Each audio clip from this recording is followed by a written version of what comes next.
오늘의 큐티 말씀은 열왕기하 15장 23절부터 38절입니다. 제목 남유다의 이중적인 신앙의 모습. 먼저 앞뒤 문맥을 살펴보겠습니다. 남유다와 북이스라엘은 한동안 평안과 번영의 시기를 보냈습니다. 이스라엘 외부 세력들이 더 이상 팽창하지 않아서 북이스라엘도 솔로몬 왕 때처럼 강력하게 영토를 넓혔습니다. 대표적인 왕으로 북이스라엘에는 13대 왕 여로보암 2세입니다. 그리고 남유다는 10대 왕 아샤랴, 우시야 왕입니다. 둘 다 오랜 기간 동안 통치했습니다.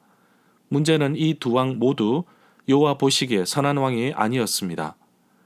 북이스라엘 여로보암 2세는 악한 왕으로 남유다 우시야, 아샤랴는 교만하여 제사장의 권위에 도전하려다가 나병에 걸려 죽는 날까지 별궁에 거했습니다. 사람의 평가에 의해서 위대해 보이지만 하나님의 평가는 달랐습니다. 북이스라엘은 혼란을 거듭합니다. 여로보암 2세가 막강한 힘으로 영토를 넓혔지만 그의 아들 스가랴도 여호와 보시기에 악한 왕이었습니다. 스가랴는 야베스의 아들 살롬에 의해 역모로 죽었습니다. 스가랴의 죽음으로 예후의 가문도 4대까지 왕으로 있었습니다. 여호와께서 예후에게 하신 말씀이 이루어진 것입니다. 여로보암 2세의 아들 스가랴를 역모로 죽인 살룸은 한 달 동안 왕이 되어 북이스라엘을 다스렸는데 므나헴에 의해 죽었습니다.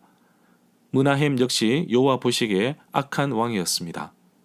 므나헴이 왕으로 있을 때에 아수르 왕 불, 디그라빌레셋 3세가 쳐들어왔는데 므나헴은 이스라엘 부자들에게 세금을 매겨서 그 돈으로 아수르 왕에게 주어서 돌아가게 했습니다. 므나헴이 죽고 그의 아들 브가히야가 왕이 되었습니다. 북이스라엘은 순식간에 왕들이 교체되는 불안정한 모습을 볼 수 있었습니다. 문단을 나눠보겠습니다. 23절부터 31절은 북왕국 이스라엘 왕 브가히야와 베가, 32절부터 38절은 남유다 요담, 23절에 보면 유다 왕 아샤랴가 왕으로 있은 지 50년이 되는 해에 므나헴의 아들 브가히야가 북이스라엘의 17대 왕이 되어 사마리아에서 2년 동안 다스렸습니다. 예후의 왕조는 예후, 여호아스, 요아스, 여로보암 2세, 스가랴로 총 4대에 걸쳐 왕이 되었습니다.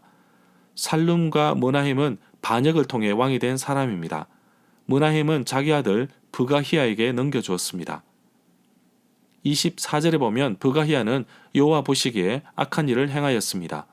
브가히야는 이스라엘로 하여금 죄를 짓게 한 느밧의 아들 여로보암의 죄를 그대로 따라 행하였고 본받았습니다. 17대 왕 브가히야의 왕은 죄에서 돌이키지 않았습니다. 25절에 보면 브가히야의 장관, 부관 장교인 르말랴의 아들 베가가 아르곱과 아리에와 길르앗 사람 50명을 이끌고 와서 반란을 일으켰습니다. 사마리아에 있는 왕궁의 요새에서 왕을 죽이고 자기가 브가히야를 대신해서 왕이 되었습니다. 또 반역이 일어났습니다. 이번에는 브가히야의 장관이 반역을 일으켜 왕을 죽이고 자기가 18대 왕이 되었습니다. 18대 왕 베가는 요단 동쪽에 있는 길르앗 출신으로 반아수르파입니다. 므나헴이 부자들에게 세금을 거두어 아수르 왕 불에게 갖다 주며 자기의 왕권을 강화하는데 이른바 친아수르 정책을 폈기 때문에 여기에 불만을 품고 반역을 일으킨 것으로 봅니다. 27절에 보면 남유다 아샤랴, 우시야가 왕으로 있은 지 52년에 르말랴의 아들 베가가 북이스라엘의 18대 왕이 되었습니다. 베가는 사마리아에서 20년 동안 나라를 다스렸습니다. 28절에 보면 18대 왕 베가 왕은 여호와 보시기에 악을 행하였고 이스라엘로 하여금 범죄하게 하였던 여로보암의 죄에서 떠나지 아니하고 그것을 그대로 본받았습니다.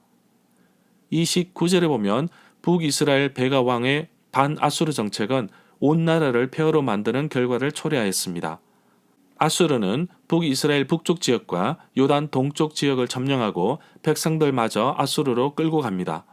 실제로 베가는 자신이 왕으로 모시고 있던 브가히야가 반아수르 정책을 펴는 것에 대해 묵인하고 있었습니다.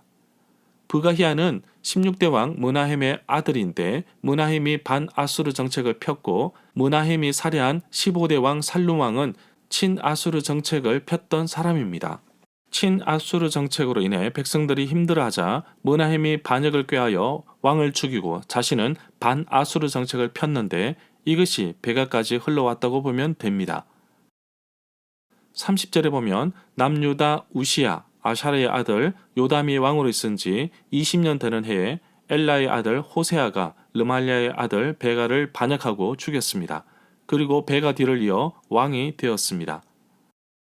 32절부터 33절에 보면 북왕국 이스라엘의 르말리아의 왕의 아들 베가가 왕으로 있은 지 2년째 되는 해에 우시의 아들 요담이 25세에 남유다 왕이 되었습니다. 열왕기하 15장 33절부터 34절은 역대하 27장 1절부터 2절에 그 내용이 나옵니다. 34절에 보면 요담은 그의 아버지 우시아가 한 것을 그대로 본받아서 여호와 보시기에 정직하게 행하였습니다. 역대하 27장 6절에서는 요담이 그의 하나님 여호와 앞에서 바른 길을 걸었으므로 점점 강하여졌더라 라고 말씀하고 있습니다. 35절에 보면 북이스라엘 왕국은 점점 반역에 나라의 영토도 점점 잃어가는데 남유다는 그나마 평온한 시대를 이어가고 있는 것을 봅니다. 요담의 아버지 우시아는 52년간 아주 오랫동안 통치했지만 나병에 걸려 펠궁에 가을 때에 왕자 요담이 왕궁을 다스렸습니다. 요담이 성전 윗문을 건축했는데 역대하 27장 3절부터 4절에 보면 공사하는 규모가 상당히 컸던 것을 볼 수 있습니다. 37절에 보면 그때에 여호와께서 아람 왕 르신과 북이스라엘 르말리아의 아들 베가 왕을 보내어 남유다를 치게 하였습니다. 아람 왕 르신과 북이스라엘 왕 르말리아의 아들 베가가 남유다 요담 왕 때부터 계속 쳐들어옵니다. 이 내용은 열왕기하 16장 5절과 이사야 7장 1절에도 나오는데 요담의 아들 아하스 왕의 이야기에 나옵니다. 38절에 보면 남유다 요담이 죽어서 뒤를 이어 아하스가 왕이 되었습니다. 절마다 상세한 설명과 구절 해석, 핵심 내용과 중심 줄거리는 네이버 블로그에 올려져 있습니다. 내게 주시는 교훈입니다. 남유다 11대 왕 요담 왕은 나름 여호와 보시기에 정직하게 행하였고 여호와의 성전 윗문도 건축하였지만 백성들이 우상 숭배에 빠지도록 산당을 없애지는 않았습니다. 요담뿐만 아니라 그들의 선조 왕들도 산당을 없애지 않았습니다. 마치 이중적인 신앙의 모습을 보게 됩니다. 요담 왕만의 문제가 아닙니다. 그 사람이 나일 수도 있다는 것이 문제인 것입니다. 내 삶에서도 여전히 하나님을 위하여, 교회를 위하여, 공동체를 위하여 꾸준히 노력하고 애쓰고 헌신하고 봉사하지만 내 삶이 온전히 하나님을 따르기보다는 세상의 방식과 뜻, 이윤과 욕심으로 흐르지 않는가 생각해 보기를 원합니다. 세상이 원하는 방식과 성령이 이끄는 길은 반드시 충돌합니다.